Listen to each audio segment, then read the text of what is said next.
తో 10 ఏళ్లుగా పెండింగ్ లో ఉన్న అంశాల పరిష్కారానికి తొలి అడుగు పడనుంది. పెండింగ్ సమస్యలపై మాట్లాడుకుందాం, పరిష్కరించుకుందాం అంటూ ఏపీ సీఎం ఆహ్వానంతో చర్చలకు రంగం సిద్ధమైంది. ఈ నెల 6న పూలే ప్రజాభవన్ వేదికగా చంద్రబాబు, రేవంత్ రెడ్డి సమావేశం కానున్నారు.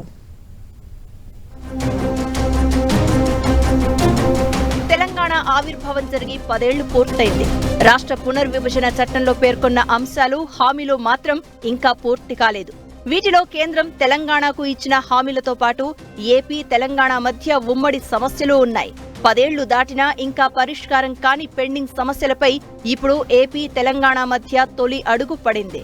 చర్చించుకుని సమస్యలు పరిష్కరించుకుందామంటూ AP CM Chandrababu Telangana CM Revanth రెడ్డికి లేఖ రాశారు. దీంతో ఇరు రాష్ట్రాల మధ్య చర్చలకు తెరలేవనుంది. చంద్రబాబు లేఖతో ఈ నెల 6న పూలే ప్రజాభవన్ వేదికగా ఇద్దరు ముఖ్యమంత్రుల భేటీ జరగనుంది. పునర్విభజన చట్టంలో పేర్కొన్న ఉమ్మడి సమస్యలపై ఇద్దరు సీఎంలు చర్చించనున్నారు. దీంతో వీరిద్దరూ చర్చించే అంశాలు ప్రాధాన్యత సంతరించుకున్నాయి. 10 ఏళ్లు పూర్తి కావడంతో ఉమ్మడి రాజధానిగా ఉన్న హైదరాబాద్ ఇప్పుడు తెలంగాణకే పూర్తిగా చెందనుంది. ఇక్కడున్న ఆస్తులు, భవనాలు అన్నీ కూడా తెలంగాణ ప్రభుత్వానికి చెందనున్నాయి. అయితే షెడ్యూల్ 9, 10లో పేర్కొన్న కొన్ని భవనాలు, ఆస్తులపై ఇరు రాష్ట్రాలు ఏకాభిప్రాయానికి రావాల్సి ఉంది. గండిపేట సమీపంలోని ఆక్టోపస్ బిల్డింగ్, అక్కడి స్థలంతో పాటు ఖైరతాబాద్లోని హెచ్ఏసీఏ భవన్ ఉన్నాయి. వీటితో పాటు pharmacy council and estate office బిల్డింగులు, రెడ్ హిల్స్ లోని హార్టికల్చర్ బిల్డింగ్, కోటిలోని వైద్య విధాన పరిషత్ భవనం ఉన్నాయి. ఇంకా ఈ లిస్ట్ లో directorate of economics and statistics building, lake view guest house, మాసప్ tank దగ్గరున్న సిఐడి బిల్డింగ్, బిర్లా మందిర్ సమీపంలోని హెర్మిటేజ్ బిల్డింగ్ ఉన్నాయి. ఈ ఆస్తుల్లో వాటా కావాలని ఏపీ కోరుతూ ఉండగా ఇందుకు తెలంగాణ సర్కార్ అంగీకరించడం లేదు. మరోవైపు తెలంగాణకు ఏపీ నుంచి 6,400 కోట్ల కరెంటు బకాయిలు రావాల్సి ఉన్నాయి.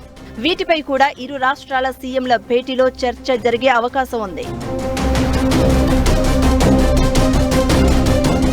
ఇక సాగునీటి ప్రాజెక్టు విషయంలో వాటా పంచాయతీ ప్రధానంగా ఉంది.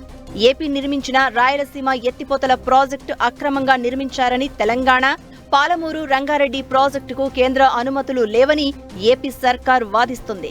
దీనిపై ఇరు రాష్ట్రాలు అపెక్స్ కౌన్సిల్కు ఫిర్యాదులు కూడా చేసుకున్నాయి.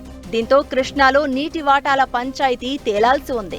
ఇక పోలవరం ముంపు మండలాల కింద 7 మండలాలను ఏపీకి కేటాయిస్తూ 2015లో కేంద్రం ఆర్డినెన్స్ ఇచ్చింది. వీటిలో పోలవరం ముంపునకు సంబంధం లేని 5 ఊర్లు ఉన్నాయి. ఈ గ్రామాలను తెలంగాణకు ఇవ్వాలని తెలంగాణ ప్రభుత్వం డిమాండ్ చేస్తోంది. ఈ గ్రామాలన్నీ కూడా భద్రాచలంతో కలిసి ఉన్నాయి కాబట్టి దీనిపై సీఎంల భేటీలో కీలక నిర్ణయం వచ్చే అవకాశం ఉంది.